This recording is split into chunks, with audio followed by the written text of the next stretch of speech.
Bienvenue sur Africa 24 pour cette nouvelle édition du QG Week-end. Voici les titres de l'actualité. 2 semaines après les sénatoriales en Côte d'Ivoire, la nouvelle chambre du Parlement a procédé à l'élection de son président. Il s'agit de l'ancien Premier ministre Jano Ahoussou-Kouadio qui prendra ses fonctions dès le 12 avril prochain. Dans l'actualité également, les 43e réunions annuelles de la Banque islamique de développement ont eu lieu du 1er au 5 avril 2018 à Tunis. Ce sont en tout 700 milliards de dollars qui ont été accordés aux pays membres pour leur développement, dont plus de 180 millions pour la Tunisie. Et puis au Cameroun, le ministère des Finances a annoncé l'apurement de la dette intérieure du pays pour le compte de l'exercice 2018. Ce sont plus de 32 milliards de francs CFA qui ont été consacrés au remboursement des créances. Mais tout d'abord, au Sénégal, l'élu de l'opposition Barthélémy Dias, proche du maire de Dakar, Khalifa Sall, a été présenté ce vendredi 6 avril devant le tribunal des flagrants délits de Dakar. L'élu est inculpé pour outrage à magistrat, mais aussi pour des propos virulents qu'il a tenus dans des médias nationaux. Le verdict de son jugement sera connu dès le 17 avril prochain. La nouvelle chambre du Parlement en Côte d'Ivoire a procédé à l'élection de son président 2 semaines après l'élection des 66 sénateurs. Ces derniers ont choisi l'ex-premier ministre Jano Ahoussou-Kouadio pour prendre les rênes du Sénat. Des détails de notre correspondant Olivier Conan. Jano Ahoussou-Kouadio est le président du Sénat, la seconde chambre du Parlement ivoirien. Candidat unique de la coalition du RHDP, Rassemblement des oufouettistes pour la démocratie et la paix, il a été plébiscité par les sénateurs, élu le 24 mars 2018. Il a obtenu 65 voix sur 66 votants. Le Sénat a été instauré par la Constitution de la Troisième République pour constituer le pouvoir législatif avec l'Assemblée nationale. Son président promet travailler à la défense des intérêts du peuple et des collectivités territoriales. Nous allons nous employer pour que le Sénat ivoirien puisse prendre sa place totale dans le cadre des institutions de la Côte d'Ivoire et travailler pour le renforcement de la démocratie, mais surtout travailler pour le rassemblement des Ivoiriens, le rassemblement des filles et fils de ce pays qui n'en ont plus que besoin.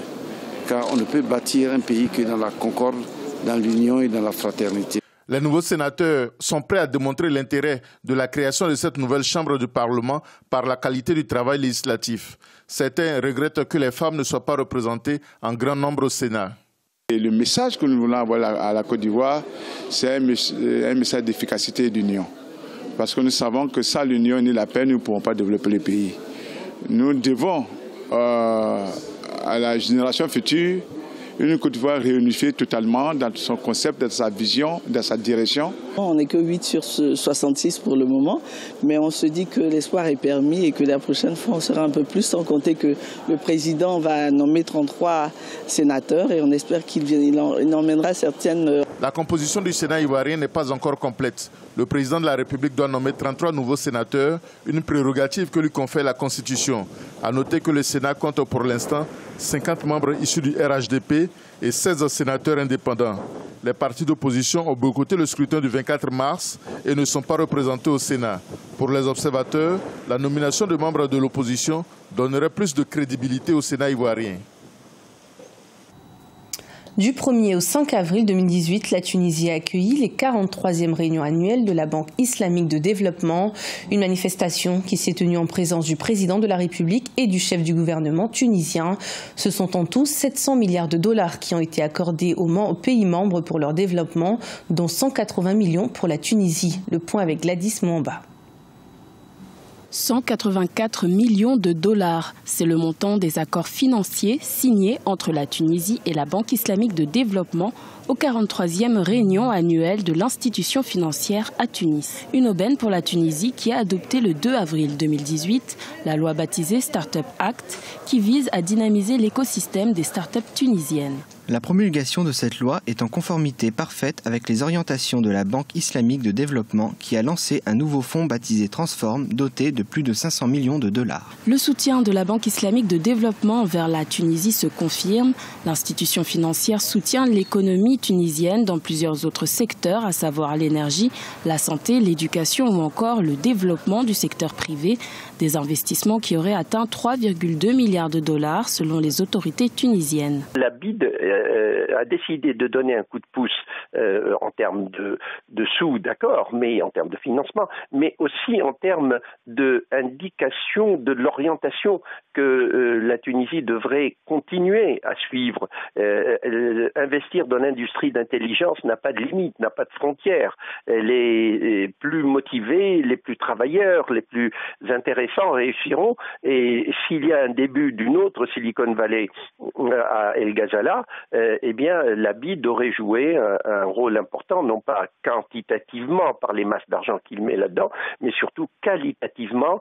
La Banque islamique de développement compte 57 pays membres. Depuis sa création en 1975, les relations entre l'institution bancaire et la Tunisie se font de plus en plus étroites et diversifiées. Chaque année, ce sont près de 750 millions de dinars qui sont investis dans les accords concernant le financement de grands projets tunisiens.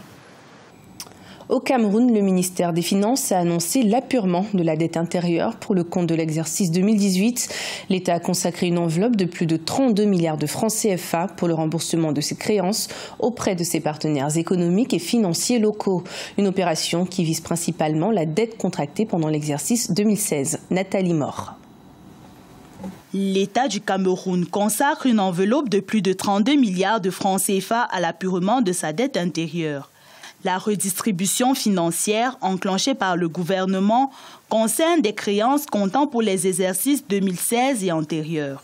Ces fonds sont répartis à plusieurs catégories de créanciers, les personnes physiques et les prestataires de l'État en priorité. Le calendrier des opérations de paiement reste cependant à la discrétion du ministère des Finances. Le Cameroun a connu depuis quelques 3 ou 4 années de très très grosses difficultés. Les recettes du Cameroun, qu'il s'agisse du pétrole, qu'il s'agisse du cacao, qu'il s'agisse d'autres produits agricoles, ont baissé de façon drastique. Mais enfin, on doit se réjouir de ce que dès le 1er avril, le ministre des Finances a fait une annonce selon laquelle c'est quelques 455 milliards vont être consacrés à l'apurement de cette dette. Lancé dans l'accompagnement des entreprises, notamment les PME, le gouvernement a également accordé 5,380 milliards de francs CFA de subventions diverses.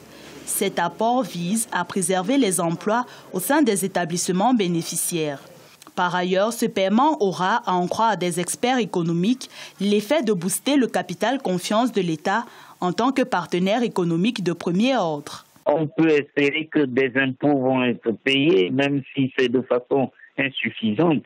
Et on peut espérer que les ménages elles-mêmes, parce que les salaires vont être distribués, vont se ressentir en meilleur état.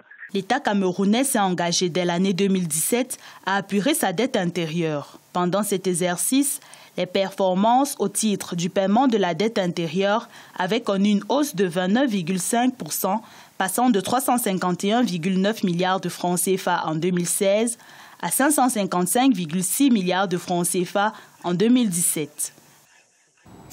Du sport à présent, avec la Libye qui pourrait être de retour dans les tournois internationaux de football. En effet, la Fédération internationale de football a déclaré avoir envoyé une délégation en mission à Tripoli afin d'étudier la possibilité de lever l'interdiction des matchs internationaux imposés au pays depuis 2011. Une décision due à l'insécurité qui y régnait suite à la chute du président Mouammar Kadhafi. La délégation de la FIFA a pu assister à des matchs du championnat local et a également rencontré le chef du gouvernement, Fayez Al-Sarraj. Une décision sera officiellement annoncée à la fin de leur mission d'observation. Ce journal a été préparé par l'ensemble de la rédaction. Merci de nous avoir suivis. Retrouvez dans un instant une nouvelle édition de l'information sur Africa 24.